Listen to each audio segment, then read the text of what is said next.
Welcome back, ladies and gentlemen, to my character profile series. This one's going to be about Dorian, the Tevinter mage with the snazzy moustache. Being from a proud bloodline of the Tevinter Imperium has its advantages. Dorian was born with a flair for magic that made him the envy of his peers. He is charming and confident, his wit is sharp as any blade, and if some suggest his manner cocky, it could be attributed to being a powerful mage in a land where mages rule. Indeed, Dorian would be the pride of his family if he didn't oppose everything his homeland had come to stand for. He wears the labels of pariah and outcast proudly, knowing that the views of the Imperium are unlikely to change until and unless someone of his ability stands up to make a difference. This information was taken from the official Dragon Age Inquisition website. There is also information about Dorian's character on the Dragon Age wiki. On the Dragon Age wiki, in the background section of Dorian's character, it says, Dorian was born to a prestigious family of the Tevinter Imperium, demonstrating from an early age a flair for magic which made him the envy of his peers. He served as a student under the Magister Alexius, though eventually became disillusioned with Tevinter culture. With his magical abilities, wit and charm, it would seem he would have had a promising career in Tevinter had Dorian not become a pariah for opposing everything his homeland had stood for. Dorian bears his ostracism with pride, as he feels Tevinter will only change if someone like him makes a difference. From reading these two passages, we begin to see what Dorian's character is like. He is a powerful mage, but he was also an outsider. He left Tevinter as he was a pariah. When Dorian left Tevinter, he did not go to a circle of magi. He was also not hunted by the Templars. Therefore, he could be considered an apostate. We have seen Dorian in post-E3 gameplay, where we are encountering the Venatori in the Redcliffe Castle, and they are being led by Avexius, Dorian's former master. In the gameplay, we get an example of Dorian's wit during some party banter. But most notably is when our Inquisitor finds a shard of red lyrium, when Dorian says, "What on earth is that? Keep a hold of it, I want to take a look at it later."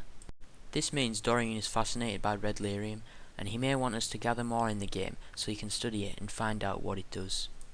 This means throughout the game we might also have to collect other magical artifacts for Dorian, but why Dorian? Why not Vivienne or Solus? As we know, Dorian came from the Tevinter Imperium. This means that magic is open to all. They can practice more and they can research. Dorian's master, Avexius, was a Tevinter Magister. This means he would have been very clever and he would know much things about magical artifacts and other magical items. We can assume Avexius taught Dorian most of these things, while Dorian was apprenticing under him. Therefore, Dorian would obviously know more about magic than Solus, who never grew up in a circle of magi or with a group of mages. He grew up on his own, learning magic with no help. However, some of you may wonder why Dorian would know more information about mages and magic than Vivienne. As we know, Vivienne is a circle mage. Therefore, in the circle of magi, she would have read books with information about all schools of magic, except from those forbidden, for example, blood magic. However, in Tevinter, all schools of magic are taught, especially blood magic and necromancy.